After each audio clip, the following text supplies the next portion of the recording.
Tooth paste, lemon, baking soda,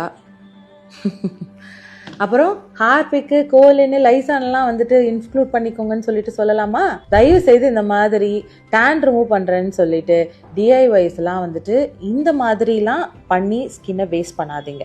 because tan அப்படிங்கிறது வந்துட்டு just because நம்ம வந்துட்டு எக்ஸ்ட்ரா டார்க் கலர் எடுத்து ஸ்கின்ல வரையறது கிடையாது.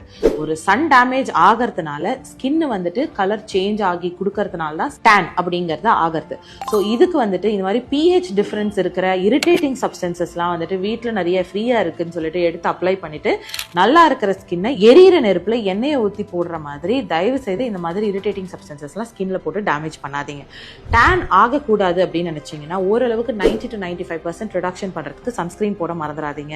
டேன் ஆயிட்டு வந்துட்டு ஒரு 2 to 3 வீக்ஸ்க்கு அப்புறமா ஸ்கின் பிக்மெண்டேஷன் கம்மி பண்றக்கூடிய கிரீம்ஸை வந்துட்டு அப்ளை பண்ண ஆரம்பிக்கலாம். ஸோ டேன் தானா குறைய ஆரம்பிக்கும். ஸோ தயவு செய்து இந்த மாதிரி தேவையில்லாத ஆணியெல்லாம் வீட்டில் எடுத்துட்டு வந்து வைக்காதீங்க. பாய்.